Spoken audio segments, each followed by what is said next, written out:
And make sure more or less instruments look okay. Fuel selector valve is on. Make sure your trim is set to the takeoff. You can see here.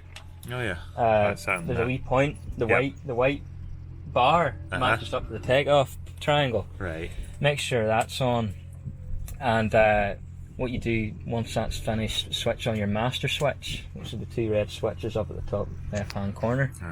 And then put on your pitot tube. Right. Pitot tube is here on the wing, just that point. That's what takes your airspeed. So it is. And once that's done, extend your flaps down to 30 degrees. Right. And the flaps will start to retract. Put all your lights on. Right. Do a quick walk around and check the lights are all functional. Strobe lights, nav lights, BCN, and landing light. All okay. Switch the lights off. Right. And at that point, your pitot tube should have heated up. Right. And the pitot tube's doing what? This tube heats up. Right. It's just like a hot tube. And that prevents any ice building up in the air. So if you come across some of them showers, your pitot tube could ice up and then not give you any airspeed indication. So you want that to be functional if needs be. So so that's where your airspeed's detected from? Yeah, pretty much in through the wee centre point of the tube, and then that fed down through to a pipe and the airspeed indicator. Right. And once your flaps in, check all the trackage and linkages are okay. Right. And they'll be down at that stage. Yeah. What you do then here is you check your ailerons, make sure hinges, bolts and things look right. There's no connection where it says your trackage. Right. You've got to make sure that's tight. That's tight. The whole way along that. These here are static wires. So this gets rid of any static within the airframe. Airframe, right. You know, you see that discharges it. Jet airliners too. Yeah, that's right. You do. Well. And you just go along the wing, make sure it should be. Go along the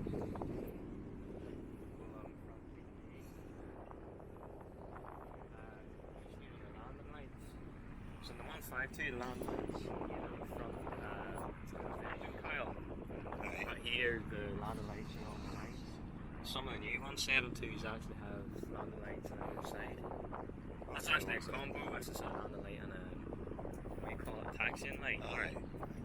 So one will be one brighter than the other. The taxi light will be tilted down towards the ground more, whereas the landing light probably is brighter and more forward facing. Right. This here, people should talk about, and then this here, I think that's a static vent. No, that there's a static vent. See that there? See that wee hole? That's your static. That's what. See if that's blocked up? Yeah. Your indicator, all your instruments won't work. Right. The ones that rely on having a static line connected to it, so your airspeed indicator won't work. That's not working. Is that there? Is that there as well? Oh, right. You wouldn't think that small. Aye, that's what's giving your outside static air pressure. Right. You know, so today was QNH 1022. Right, so that's given the pressure just as it's It's like the release.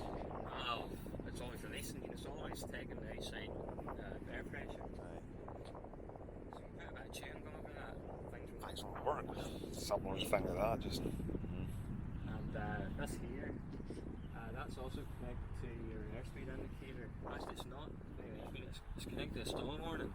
So whenever the plane comes in, and if you're just before you flare generally, or any time in the air that the plane has a low airspeed, whenever there's not enough air traveling over the top of the wing, then it creates a suction here. Right. And that's what makes your buzzer ring. Oh, So whenever you flare, you're you're in a stall, That's all down there. That's the suction.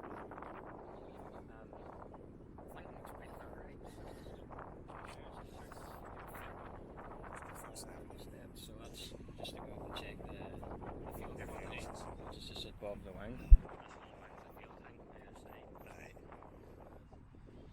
And then you just check the front windscreen and it's clean. Make sure your landing gear, your landing strips, no defects along that. Generally what you're checking, slightly harder to check in that because of that fairing, but check there's no leakages coming from the brake pads, brake lines, all looks good, and there's no creep on the tyre against the rim. Alright. This here.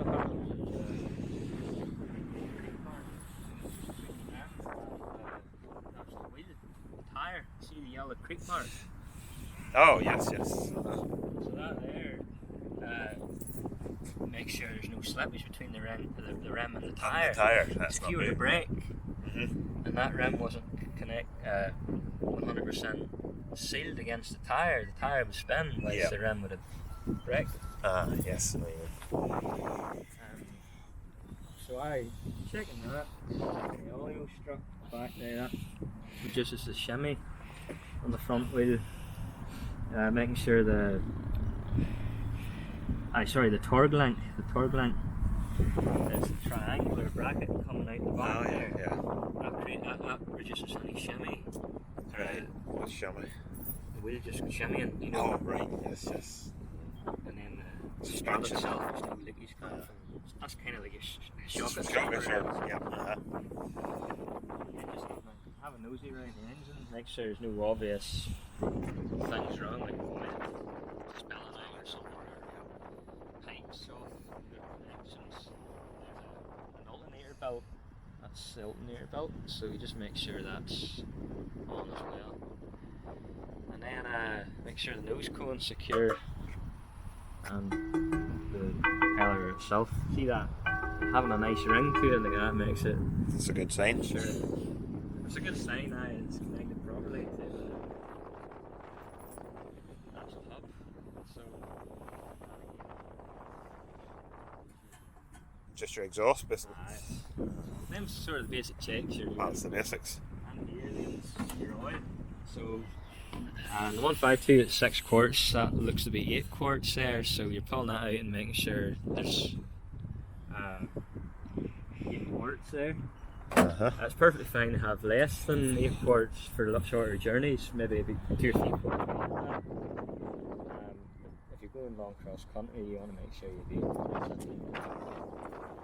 Basically, your bearing check we just done there. On that side now.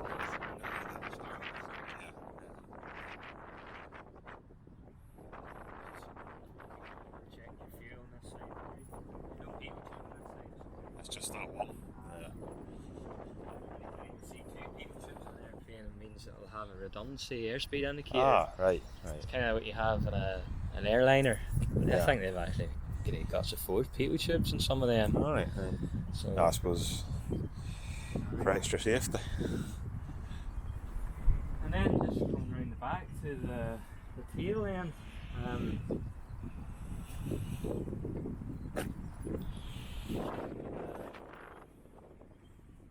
Tail plane. Your elevator is hinged properly. Again, no loose bolts. That's your trim there. See Right. that? Yes. That's your trim. And that's what will set your pitch here. So see if you can find with the controls.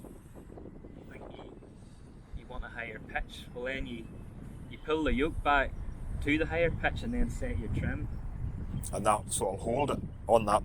The trim bar there you'll see the trim weighted inside the plane. Right.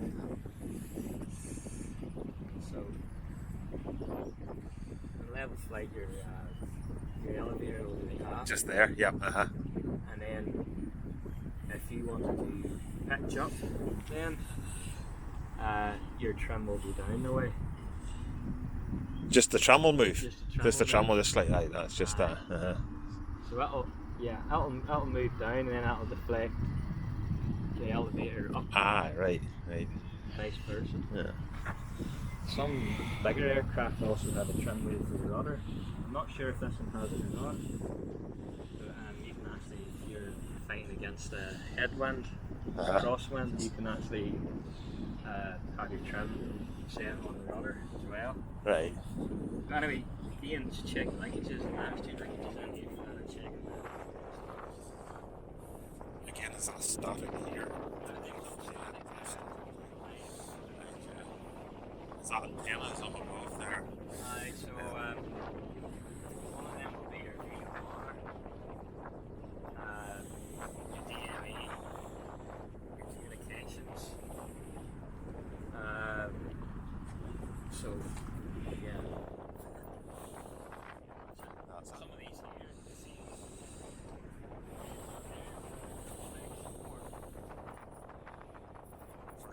like you just know. so the guys in the hangar about it. Yeah, say for instance, let's see, take off these inspection boards and then we have to check these lines Oh, everything that's like inside this yeah. tail.